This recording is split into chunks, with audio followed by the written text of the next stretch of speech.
salat, kita baca Fatihah, ngerti kita apa isi kandungan Fatihah.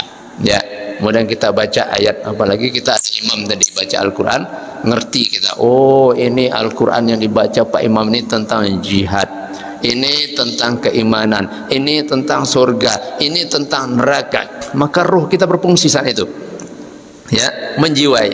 Itu namanya ruh yang berfungsi, namanya menjiwai dia saat sholat, menjiwai dia saat bertasbih, menjiwai hatinya saat bertahmid, menjiwai hatinya saat takbir. Ya, kadang-kadang bapak-bapak sekalian, ada orang bertasbih, ya lidahnya ucapkan subhanallah, subhanallah, subhanallah, tapi jemuran ingat juga, ya, WA ingat juga, tadi ada yang WA tadi belum terbalas, nah, ini Facebook ingat juga, nah, ini Instagram ingat juga, nah ini hati-hati, nah, ini itu namanya kalah riyadhatul qalbinya oleh hayalan atau bayangan pengaruh dunia. Maka riyadhatul qalbi itu namanya fokus bapak-bapak sekalian. Orang katakan apa namanya? Semedi, ya. Kalau kita khusyuk namanya. Kalau dalam Islam namanya khusyuk, kendalikan hati kita. Ketika kita berada di masjid, jiwai hati kita bahwa kita berada di rumah Allah Subhanahu wa taala. Ketika kita sholat, kendalikan hati kita bahwa kita saat berada di hadapan Allah Subhanahu wa taala, ya. Maka khusyuk itu namanya riyadhah al-qalbi, atau juga disebut riyadhatur ruhi, yaitu mengolahragakan jiwa kita.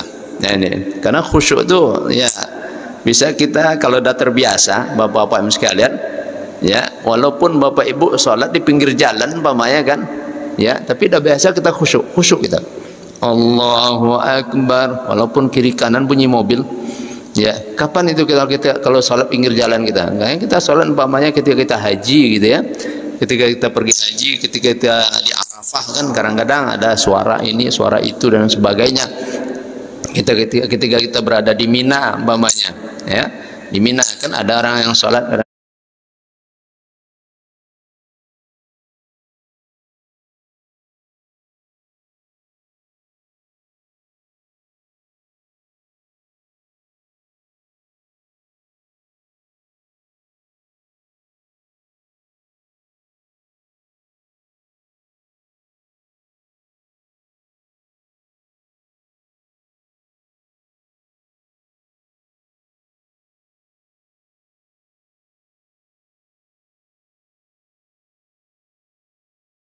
di pinggir jalan dan sebagainya, ya. Tapi kalau hatinya khusyuk, riyadhatul qalbinya bagus, riyadhatul ruhinya bagus, dia akan tetap khusyuk dan konsentrasi dalam beribadah. Maka Allah katakan ketiga orang manusia ini, ya, kita manusia ini meninggalkan untuk riyadhatul ruhi kita, nggak peduli lagi kita apa konsumsi yang mesti kita masukkan dalam jiwa kita ini, ya, apa nutrisi jiwa kita ini kan selama ini kan kita baru nutrisi jasad, ya, nutrisi untuk jasmani kita. Nah, sekarang untuk rohani kita, ya, kita tambahkan nutrisinya, kita perkuat rohani kita. Nah, ketika kita meninggalkan ini, Allah katakan qutilal insan, manusia itu telah mati, ya. Kenapa? Jiwanya sudah mati. Apa tanda jiwa yang mati? Dia tidak malu lagi berbuat kemungkaran di depan orang banyak, berbuat maksiat di depan orang banyak, tidak malu lagi berbohong, ya, tidak malu lagi menipu orang lain. Ini tandanya jiwanya mati, bapak-bapak sekalian. Kalau orang jiwanya hidup, malu dia berbohong, malu dia menipu, malu berbuat jahat, malu berbuat maksiat, malu minum khamar, malu berzina, malu berjudi dan lain-lain sebagainya. Jadi kalau malu kita buat dosa, itu tandanya jiwa kita masih hidup, ya. Tapi kalau tidak ada malu lagi bapak-bapak sekalian, itulah Allah katakan qutilal insanu, manusia itu telah dibunuh, telah mati, ma akfarah, alangkah kufurnya dia. Artinya tidak lagi ingat dosa, tidak ada ingat lagi bahwa hidupnya di dunia ini hanya untuk sementara. Maka tinggi bahasa Al-Quran ini bapak-bapak sekalian, qutila, ya. Apa arti qutila tadi? Kalau secara lugawi artinya telah dibunuh, ya, tapi ya dalam makna istilahi diterjemahkan oleh pakar kita, ya ahli-ahli bahasa kita, dalam bahasa Indonesia diartikan celakalah manusia. Tentu celaka itu binasa juga perginya, artinya kalau binasa tentu mati juga, ya. Ma akfarah, alangkah kufurnya manusia. Jadi ma akfarah ini ada ma istifham, seakan-akan Allah bertanya, ya. Istifham ini litaubih, bukan Allah bertanya maksudnya, tapi Allah menegur kita, ya. Kita tegur oleh Allah, alangkah kafirnya kalian manusia, ya. Artinya Allah tegur kita, jangan sampai kita melakukan perbuatan yang membunuh jiwa kita, membunuh hati kita, sehingga tidak ada lagi rasa malu kita kepada Allah Subhanahu wa taala. Untuk itu Allah katakan lagi di ayat berikutnya, ya, untuk mencas iman kita, mengaktifkan ruh kita, mengaktifkan jiwa kita. Apa Allah katakan? Min ayyi syai'in khalaqah. Dari apa manusia itu diciptakan? Ini harus kita ingat. Kembali kita mengingat asal usul kita. Min ayyi syai'in khalaqah. Ini juga masih semacam bertanya. Dari apa manusia itu diciptakan? Sebenarnya bukan Allah bertanya, ya. Kalimat tanya dalam bahasa Arab namanya istifham, ya. Kalau ini istifham apa namanya? Istifham takriri. Allah ingin menegaskan pada kita, ingat kalian, dari apa kalian diciptakan? Ayo manusia, ingat ciptaanmu. Dari apa kamu ciptakan? Min ayyi syai'in khalaqa. Kalau ingat kita asal usul kita, tentu kita kembali kepada Allah. Jadi yang enggak mau kembali pada Allah, nah ingat di asal usulnya bapak-bapak sekalian, dikiranya hidup di dunia ini muncul secara alami saja, ya, secara alami, tidak ada yang ciptakan. Nah, ini kan pemahaman orang-orang yang ateis itu. Orang ateis itu tidak percaya dia ada Tuhan, dikiranya dia hidup alami aja, mati secara alami, hidup secara alami. Tidak, ya, ada yang menghidupkan kita, ada yang mematikan kita. Ingat asal usul kita. Nah, Allah bercerita lagi, dari mana asal usul kita? Min nutfatin khalaqah. Kita berasal dari air yang kental. Khalaqah, Allah ciptakan dari sana, ya. Faqaddarah, kemudian ada takarannya, ada ukurannya, ya. Jadi air yang kental di sini maksudnya min sulbi wat taraib, ya, air mani, ya, air kental yang bercampur, yang berasal dari sulbi. Sulbi itu dari orang tua kita, bapak kita, ya. Air mani dari bapak namanya sulbi. Wat taraib, yang air mani yang dari ibu, ya. Jadi gabungan sulbi wat taraib, di sana Allah ciptakan kita manusia, ya. Dan itu sudah ada ukurannya, ada standarnya, ya, sehingga nanti kita lahir ke dunia dalam keadaan sehat wal afiyat. Summas sabila yassara, ya. Kemudian setelah kita ciptakan Allah, ya, dari apa tadi? Dari nutfah, ya. Setelah nutfah itu apa lagi Pak Ustaz? Alaqah. Setelah alaqah itu apa lagi? Mudghah. Nutfah itu apa? Air mani, ya. Kemudian setelah nutfah, alaqah, berganti air ini berubah jadi darah. Alaqah, darah yang mengental. Kemudian setelah itu apa lagi? Mudghah, jadi daging, ya. Jadi daging dibalut dengan kulit, kemudian diformat, dibentuk kita oleh Allah, ada wajahnya, ya, ada badannya, ada kakinya, ada tangannya. Kemudian dibentuk lagi oleh Allah, ada matanya, ada telinganya, ada mulutnya, ada hidungnya, dengan segala komponen anggota tubuh kita diciptakan oleh Allah. Kemudian ditiupkan ruh, ya. Maka para ulama ada yang membagi bahwa alam yang kita lalui itu ada 4 bapak-bapak sekalian. Yang pertama alam ruh, ya, alam ruh. Ketiga, ruh kita ciptakan oleh Allah. Kemudian alam rahim, ya, dalam rahim ibu. Yang ketiga alam dunia. Nah, ini kita di alam yang ketiga sekarang nih, alam dunia. Yang keempat alam kubur, ya, alam kubur. 5. Yang kelima alam akhirat. 5 ternyata. Ya, ada 5 alam yang kita lalui. Sekarang kita berada di tengah, di alam dunia. Itulah yang dikatakan Allah summas sabila yassara, ya. Jalan kita menuju dunia ini dimudahkan oleh Allah. Lahir kita, ya. Kalau ibu nanya, tidak mudah Ustaz, payah melahirkan, ya. payah melahirkan tuh Pak Ustaz, ya. Tapi Allah beri kita kekuatan, Allah beri ibu-ibu kekuatan bisa melahirkan anaknya, maka lahir ke dunia, ya. Dan setelah itu diberikan kemudahan, yassara, hidup di dunia. Nah, kata-kata yassara ini banyak kita temukan dalam Al-Quran nih Bapak-Bapak sekalian. Sebuah kemudahan dalam hidup artinya. Kita lihat umpamanya di surat Al-Insyirah, inna ma'al usri yusra, fa inna ma'al usri yusra. Jadi kata yusra itu kemudahan dalam hidup. Nah, ini indahnya bahasa Al-Quran. Karena kata-kata mudah dalam bahasa itu ada dua. Ada sahlun, mudah juga artinya, ya. Ya, yusra mudah juga, ya. Atau yassara, mempermudah. Sahala, mempermudah juga. Tapi Allah enggak gunakan kata sahala yusahilu di sini. Allah gunakan kata yassara yuyassiru. Nah, ini karena kemudahan dalam yassara ini itu lebih umum, ya. Mudah kita dalam hidup, diberikan mudah oleh Allah untuk mendapatkan nikmat, diberikan kemudahan oleh Allah untuk mendapatkan rahmat, diberikan kemudahan oleh Allah untuk mendapatkan keampunan. Nah, ini kemudahan yang Allah berikan pada kita semua, ya. Nikmat Allah mudah, ya. Rahmat Allah itu mudah. Bagi ini kita sudah merasakan nikmat Allah. Apa nikmat Allah yang langsung kita rasakan setelah bangun tidur? Menghirup udara yang segar. Maka kita berdoa pas bangun tidur, apa doa kita?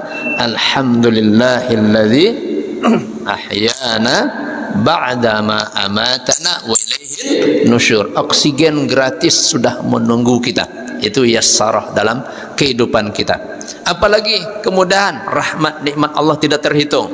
Dari kita lahir nggak punya apa-apa, nggak punya baju, dikasih baju, ya. Nggak punya makanan, dikasih makanan, ya. Kemudian diberi kekuatan Allah, tumbuh kembang kita. Jadi anak-anak, dari anak-anak jadi remaja, kemudian jadi dewasa. Kemudian kita punya keturunan lagi, kemudian kita jadi tua dan lain sebagainya, punya cucu dan lain sebagainya, dan punya harta, punya rumah, punya mobil dan lain sebagainya. Itu yassarah kehidupan yang diberikan oleh Allah Subhanahu wa taala, ya. Maka kita syukuri nikmat ini dengan bersyukur dan selalu bersujud kepada Allah Subhanahu wa taala. Kemudian Allah katakan lagi di ayat yang 21, "Tsumma amatahu fa akbara." Nah, ini, "Tsumma amatahu fa akbara." Kemudian kami matikan manusia itu. Fa akbara, langsung dikuburkan. Ya, ini ada tsumma, ada kata tsumma diulang berapa kali? Ini 3 kali ini Bapak-bapak sekalian kata tsumma. Di ayat yang terakhir nanti Allah juga berkata tsumma idza syaa'a ansyara. Tsumma idza syaa'a ansyara. Kemudian apabila dikehendaki mereka dibangkitkan oleh Allah. Ya, ini karena kita belajar bahasa aplikasi Al-Qur'an. Kalau ketemu kata tsumma itu artinya kemudian. Kemudian itu artinya ada waktu jeda kita, ya, untuk selanjutnya, ya.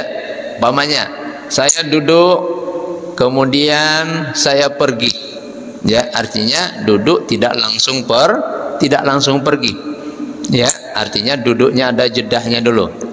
Berapa lama duduknya? Mungkin 1 jam. Berapa lama duduknya? Bisa aja 2 jam. Berapa lama duduknya? Saja 3 jam. Tidak langsung. Maka itu disebut dalam bahasa Arab dengan tertib tarahi. Tertib tapi tidak langsung. Ya. Tertib tidak langsung, ada proses waktu yang berjalan di sana. Ya. Berapa lama waktunya, Ustaz? Bisa lama waktunya. Maka kita hidup di dunia ini, waktu kita ada yang hidupnya dapat umur 90 tahun, ada yang 80 tahun, bahkan ada yang 150 tahun, ya. Ada guru kita Syekh Haji Abdul Ghani Al-Khalidi, umurnya 150 tahun. Ya, sehat walafiat. Jadi kalau Bapak Ibu bertanya panjang umurnya, apa rahasia kesehatannya? Rahasia kesehatannya makannya dijaga, minumnya dijaga, hatinya juga dijaga. Kemudian mandi sebelum salat subuh. Nah, ini Bapak kita ada mengamalkan di Masjid Raya An-Nur ini. Sebelum salat subuh ini kita ada mandi, insya Allah sehat. sehat. Nah, itu kehidupan yang Allah berikan.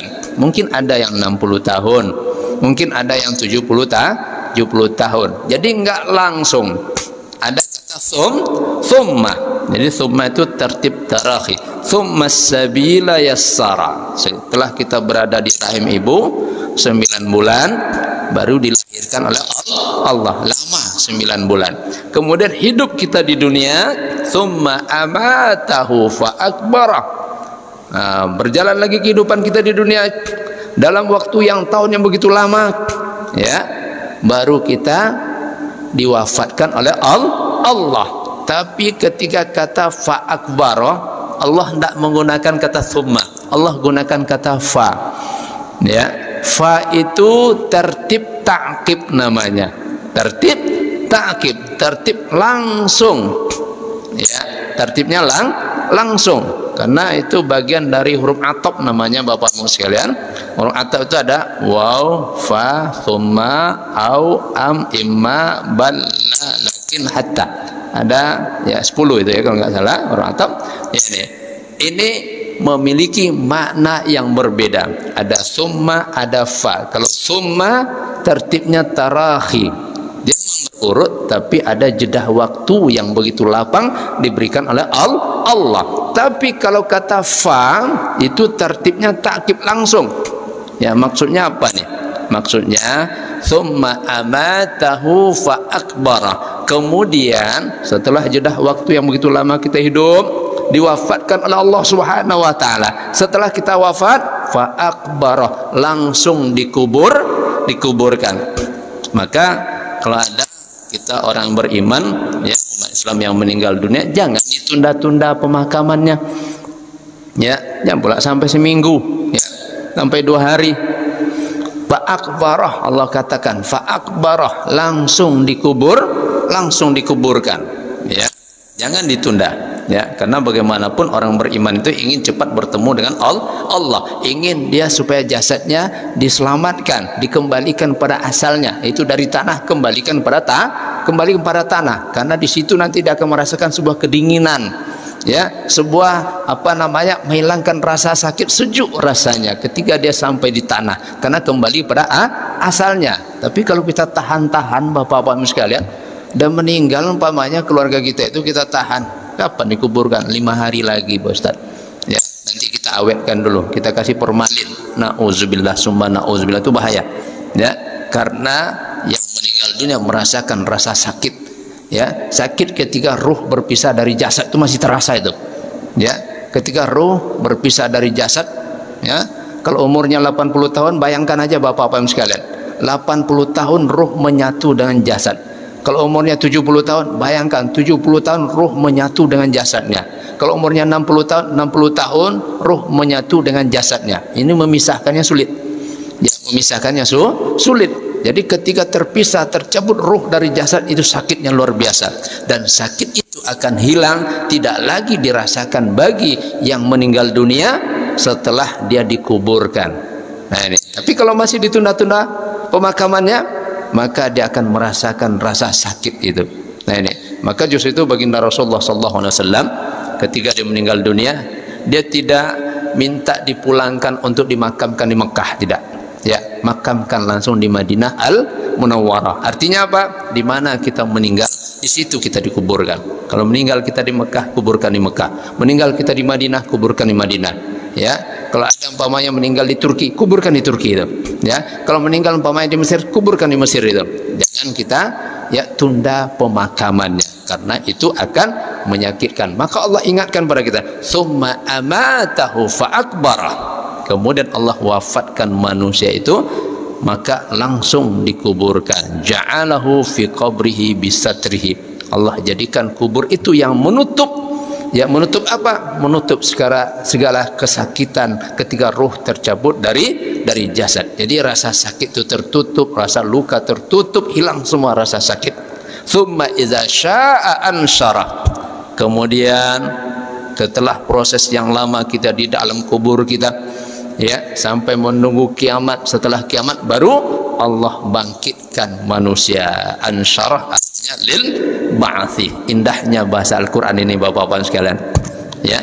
Allah gunakan kata ansyarah, bukan lil ba'thi, ya. Maka dalam bahasa Arab disebut ini alfaz mutaradifat, kata-kata sinonim Al-Quran ini banyak sekali, ya, banyak sekali kata sinonimnya, sehingga kalau kita lemah bahasa Arab banyak kadang-kadang kosakata